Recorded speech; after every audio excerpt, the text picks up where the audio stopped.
வணக்கம். நான் உங்கள் ஜோதிட ஆசான் வஜ்ரம் அருள்ராம். உறவுகளே, லக்ன யோகம். யோகத்திலே நிறைய யோகங்கள் இருக்கிறது. குரு யோகம், சந்திரமங்கல யோகம், ராகு யோகம், சுக்கிர யோகம், இப்படி யோகங்கள் நிறைய விதத்தில் இருக்கிறது. இந்த யோகங்களில் மிகச் சிறந்த யோகம் என்று சொல்லக்கூடியது குருமங்கள யோகம், சந்திரமங்கல யோகம், குபேர யோகம், சுக்கிர யோகம். சுக்கிரன் கொடுத்தால் கொடுப்பது கூரையை பித்து கொண்டு கொடுப்பார் என்றெல்லாம் வழக்கு உண்டு, சொல்மொழி வழக்கு உண்டு. ராகு கொடுத்தால் தடுப்பவர் இல்லை என்ற வழக்கு உண்டு. சனி கொடுத்தால் கொட்டி கொடுப்பார் என்ற சொல் வழக்கு உண்டு. இப்படி யோகங்கள் பல்வேறு வகையாக நிறைய இருந்தாலும் யோகத்தில் மிக சிறந்த யோகமாக இருக்கக்கூடியது லக்ன யோகம். இந்த லக்ன யோகம்தான் ஒருவருக்கு எப்படி அபரிதமான யோகத்தை கொடுக்கிறது என்பதை எடுத்து சொல்லும். இந்த லக்ன யோகத்தை பற்றி நிறைய அவர்னஸ் இல்லை, நிறைய பேருக்கு தெரியாது, பல பேருக்கு அதை சொல்லவும் மாட்டார்கள். அவ்வளவு சிறப்புத்துவம் வாய்ந்தது இந்த லக்ன யோகம். இந்த லக்ன யோகத்தை, இதனுடைய சிறப்பம்சத்தை நாம் பார்ப்பதற்கு முன்னால் புதிதாக நமது சேனலை பார்த்து கொண்டிருக்கும் உறவுகளுக்கு ஒரு சில வார்த்தைகள். உறவுகளே, நீங்கள் உங்கள் உறவினர்கள், சொந்தம் பந்தங்கள் மற்றும் அக்கம் பக்கத்தில் உள்ள நண்பர்கள் அனைவரிடத்திலும் நமது சேனலை சப்ஸ்கிரைப் செய்ய சொல்லி அவர்களிடத்திலும் எடுத்து சொல்லுங்கள். அது மட்டுமல்லாமல் நாம் ஸ்ரீ ஜெயகௌரி ஜோதிடாலய நிறுவனம் ஒன்றை நடத்தி கொண்டு வருகிறோம். அந்த நிறுவனத்தின் வழியாக இல்லாதவர்களுக்கும் இயலாதவர்களுக்கும் ஏழை எளியவர்களுக்கும் நம்மால் முடிந்த உதவிகளை செய்து கொண்டு வருகிறோம்.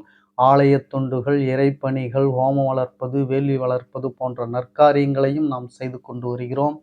நாம் செய்வதன் மூலமாக கிடைக்கப்பெறும் புண்ணியங்கள் அத்துணையும் கௌரி ஆன்மீக சேனலின் பார்வையாளராக இருக்கக்கூடிய உங்கள் ஒவ்வொருவருக்கும் கிடைக்கப்பெற வேண்டும் என்ற எண்ணத்தில் தான் அவ்வாறு சொல்கிறேன். உறவுகளே, நீங்கள் சப்ஸ்கிரைப் செய்வதன் வழியாக நமது குடும்பத்தில் ஓர் அங்கத்தினராக நீங்கள் மாறிவிடுகிறீர்கள். எனவே நமக்கு கிடைக்கக்கூடிய புண்ணியங்கள் உங்களுக்கும் உங்கள் குடும்பத்தை சார்ந்தவர்களுக்கும் கட்டாயம் கிடைக்கும் என்பதில் மாற்று கருத்து வேண்டாம். உறவுகளே, நீங்கள் பார்த்து கொண்டு இருக்கக்கூடிய நீங்கள் முதலில் நமது சேனலை சப்ஸ்கிரைப் செய்து கொள்ளுங்கள். அருகில் இருக்கக்கூடிய பெல் பட்டனை ப்ரெஸ் பண்ணிக்கோங்க.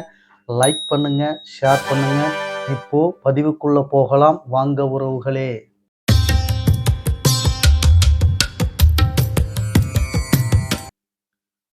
உறவுகளே, லக்ன யோகம் என்பது யோகத்திலேயே மிகச் சிறந்த யோகம் என்று நான் சொல்லியிருக்கிறேன்.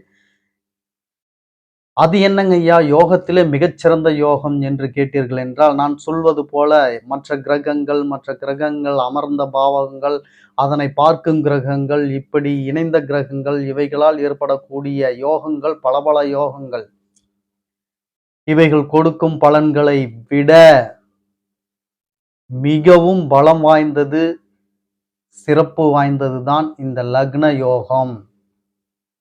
இந்த லக்ன யோகம் ஒருவருக்கு கிடைக்கவில்லை என்றால் அவர் ஜாதகமே வீண், வேஸ்ட் என்று சொல்லிவிடலாம். இந்த லக்ன யோகம் என்பது பற்றி நாம் பார்த்து விடுவோம். லக்ன யோகம் என்றால் என்ன என்பதை பற்றி முதலில் நாம் தெரிந்து கொள்ளலாம். லக்ன யோகம் என்பது ஒருவர் பிறக்கிறார் என்றால் பிறக்கும் பொழுது அந்த குழந்தை தாயின் கருவறையிலிருந்து வெளியே இந்த பிரபஞ்சத்தில் வரும் பொழுது சுவாசிக்கும் காற்றை உள்ளிழுத்து சுவாசித்து அது உயிர் பெறும் நிலையை சரியான நேரமாக நாம் எடுத்துக்கொள்கிறோம். அதுதான் அந்த குழந்தை பிறந்த நேரம். மீண்டும் ஒரு முறை சொல்கிறேன், கருவறையிலிருந்து ஒரு குழந்தை வெளியே வந்து சுவாசத்தை உள் இழுத்து வெளியே விட்டு அலறும் அந்த நேரம்தான் அந்த குழந்தை பிறந்த நேரம்.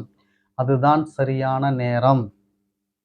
அந்த நேரத்தை வைத்து கணிக்கக்கூடிய ஜாதகம் அவரின் தலையெழுத்து என்று சொல்லலாம், விதி என்று சொல்லலாம், பிராப்தம் என்று சொல்லலாம்.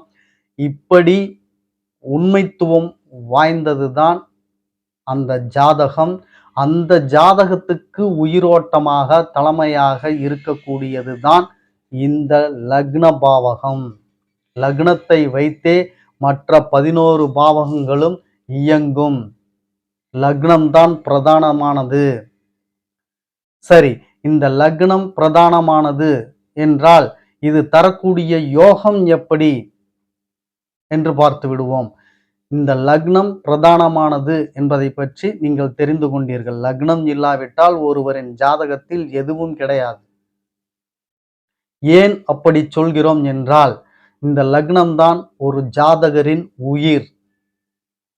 இந்த லக்னம்தான் 11 பாவகங்களின் ஒட்டுமொத்தமாக வைத்துக் கொண்டிருக்கக்கூடிய ஒரு தலைமையகம்.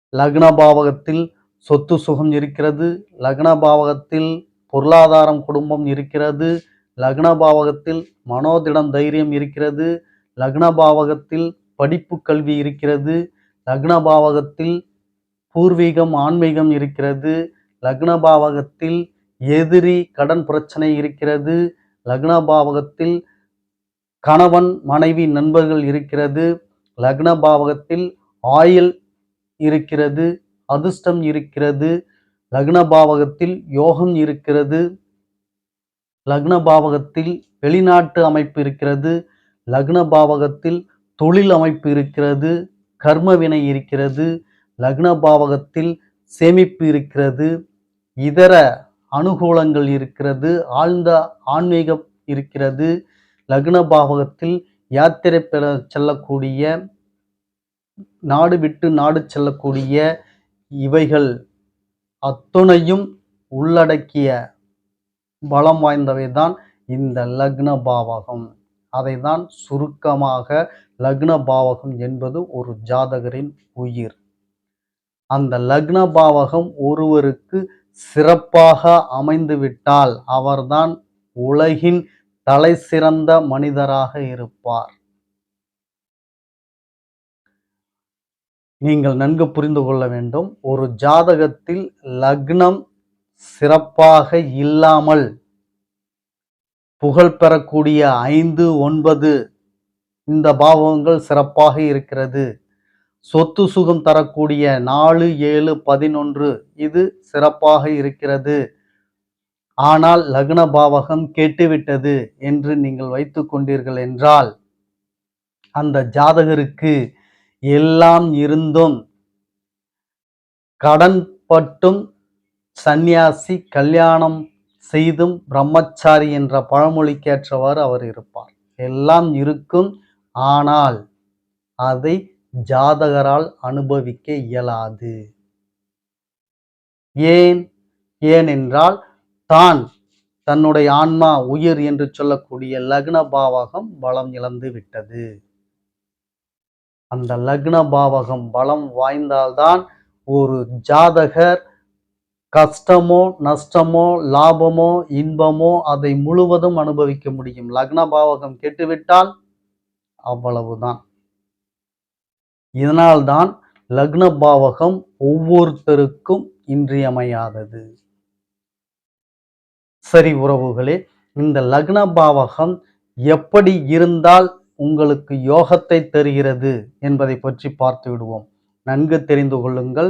லக்ன பாவகம் கெட்டுவிட்டால் யோகத்தை தரமாட்டார். யோகம் உங்களுக்கு எத்தனை யோகம் கொட்டு இருந்தாலும் நீங்கள் அதை அனுபவிக்க மாட்டீர்கள். நன்கு தெரிந்து கொள்ள வேண்டும்.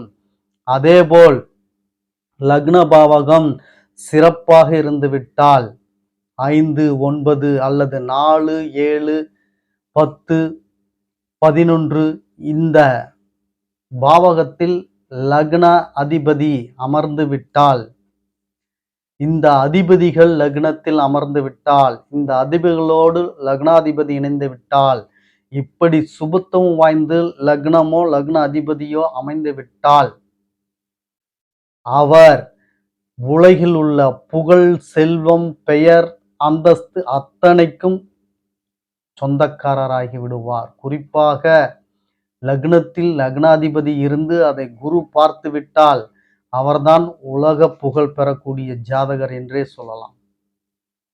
அவ்வளவு மகத்துவம் வாய்ந்தது இந்த லக்னம். இப்போ புரிகிறதா? எல்லா யோகத்தை விட லக்ன யோகம் என்பதுதான் உயர்ந்த யோகம் என்பது இப்பொழுது உங்களுக்கு புரிந்திருக்கும்.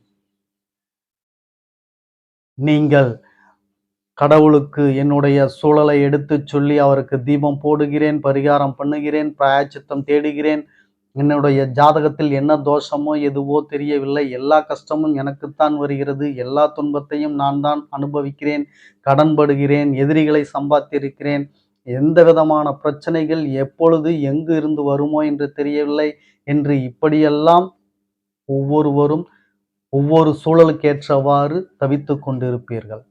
அதற்கெல்லாம் ஒரே தீர்வு, நீங்கள் லக்ன பாவகத்தை பாவிக்க வேண்டும். உங்கள் லக்னம் சிறப்பாக இருக்கிறதா, லக்னாதிபதி சிறப்பாக இருக்கிறாரா என்பதை தெரிந்து கொண்டு அவருக்கு முதலில் நீங்கள் பரிகாரத்தை தேடுங்கள். அதுதான் உங்களுக்கு சிறப்பை தரும். லக்ன அதிபதி எவர்? உதாரணத்திற்கு மேஷ லக்னம் என்று வைத்துக் கொண்டீர்கள் என்றால் லக்னாதிபதி உங்களுக்கு செவ்வாய் பகவான். இவர் 5 9 4 7 10 அமர்ந்து விட்டால் அவர் புகழ் பெறக்கூடிய ஜாதகராக ஆகிவிடுகிறார். கூடவே குரு பகவானின் பார்வை லக்னத்துக்கு இருந்து விட்டால் அவர்தான் உலக புகழ் பெறக்கூடியவராக இருப்பார். இப்படி லக்னத்தின் தன்மைகள், லக்னத்தின் யோகம், லக்னத்தின் அதிர்ஷ்டம் இப்படி அமைய பெற்றால் அவரை ஜெயிக்க எவராலும் இயலாது. அவர் புகழ் அந்தஸ்து அடைவதை யாராலும் தடுக்கவும் முடியாது. இப்பேற்பட்ட யோகம் கொண்டதுதான் இந்த லக்ன யோகம். இந்த லக்ன அதிபதி உதாரணத்திற்கு நாம் பார்த்தது மேஷ லக்னம், செவ்வாய் லக்னாதிபதியாக இருக்கிறார் என்றால் அவர் கெட்டுவிட்டார் என்று வைத்துக் கொண்டால் அவருக்கு நீங்கள் பலம் சேர்க்க பரிகாரத்தை தேடவும். பிராப்தம் என்னவோ அதுதான் நடைபெறும். அதை நன்கு நீங்கள் புரிந்து கொள்ளுங்கள். இருப்பினும் உங்களுக்கு லக்னம் கெட்டுவிட்டால் அந்த கெட்ட செயல்களை குறைத்து நீங்கள் அனுபவிக்க பரிகாரங்கள் செய்தே தீர வேண்டும். பிராப்தம் என்பது நீங்கள் அனுபவித்தே ஆக வேண்டும். ஆனால் நீங்கள் அனுபவிக்கக்கூடியதை குறைத்து அனுபவிக்கிறதுக்குண்டான பரிகாரங்களை நீங்கள் செய்து கொள்ளலாம். செவ்வாய் அவர் முருகனுக்கு உகந்தவர், முருகனின் அனுக்கிரகம் பெற்றவர். முருகனை நீங்கள் வணங்க வேண்டும். திருச்செந்தூர் செல்ல வேண்டும், பழனி செல்ல வேண்டும், சுவாமிமலை, திருத்தணி, பழமுதிர்ச்சோலை, இப்படி முருகன் எங்கு இருக்கிறாரோ அந்த ஸ்தலத்துக்கெல்லாம் சென்று அவரின் அனுக்கிரகம் பெற்று வர வர உங்கள் லக்னாதிபதி கெட்டு இருந்து அவர் கெட்ட பலனை கொடுக்கக்கூடிய ஸ்தானத்தில் இருந்தாலும் அதை குறைத்து கொண்டு கொஞ்சம் கொஞ்சமாக தருவார் என்பதில் மாற்று கருத்து வேண்டாம் உறவுகளே. அவ்வளவு சிறப்பு வாய்ந்த பரிகாரங்கள் நம் முன்னோர்கள் நமக்கு சொல்லிவிட்டு சென்றுள்ளார்கள். எனவே அவரவரின் லக்னத்தை பார்த்து, லக்னாதிபதியை பார்த்து அதற்குண்டான பரிகாரங்களை தேடி நீங்கள் செய்யுங்கள். அதுதான் மிகப்பெரிய யோகம் என்று சொல்லிக்கொண்டு சிறப்பான ஒரு பதிவை இன்று யாம் கொடுத்தோம். மீண்டும் அடுத்த பதிவில் உங்களை சந்திக்கும் வரை உங்களுக்கு நன்றி, வணக்கம் சொல்லிக்கிறேன் உறவுகளே.